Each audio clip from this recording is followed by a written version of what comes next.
Tapi kuliah itu di zaman sekarang, di era yang serba digital ini, menurutku udah nggak relevan. Kalau kamu kuliah, kamu pasti bisa jadi orang sukses, contohnya seperti itu. Emang Kalau salah? pikir salah, menurut gua.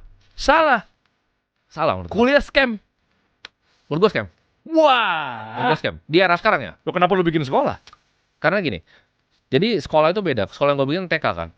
TK itu gimana caranya kalau mereka yang nggak punya kesempatan untuk benar-benar belajar secara kognitif, belajar bersosialisasi bermasalah. Ya. TK, SD, SMP itu bisa bermasalah.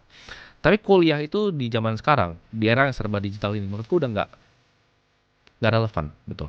Kata-kata relevan. Karena kuliah itu pelatihan skill kan untuk mempersiapkan ke dunia kerja. Kecuali beberapa profesi dan beberapa bidang ya, contoh seperti kedokteran dan hukum.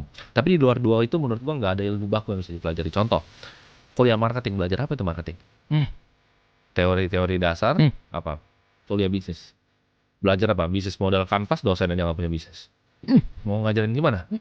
Apa yang mau belajar tuh? Ya kan? Value proposition design. Ya, lu misalnya mau belajar marketing, kenapa nggak belajar di sini? Ya kan? Belajar caranya bikin media di sini sama orang yang praktisi yang beneran bikin media, ya kan? Wah, thank you. Masa dosen nggak pernah bikin campaign, nggak pernah kerja sama brand, ya which misal lu bikin setiap hari nih misalnya, setiap hari emang lu punya tim udah kerja sama brand, ngerti media, paid placement itu di luar kepala lah gitu. Ini dosennya nggak pernah nih seumur hidupnya terus ngajarin lu marketing. Jadi menurut gua nol yang bisa dipelajari di sana. Kecuali lu ambil misalnya yang sangat spesifik, misalnya lu mau jadi aerospace engineering, lu ambil di MIT itu bisa lah lu belajar. Tapi kalau yang kayak di Indonesia marketing, bisnis, manajemen, itu lu bisa belajar online semua.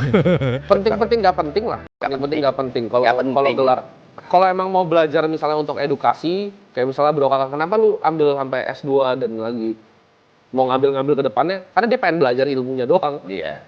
Dia pengen tahu statistik itu bisa dipakai untuk apa sih nanti ke depannya gitu. Tapi menurut gua kalau emang bisa dipelajari secara online ya why not belajar online gitu. Dan mereka punya kemampuan itu kan. Dan mereka punya kemampuan itu.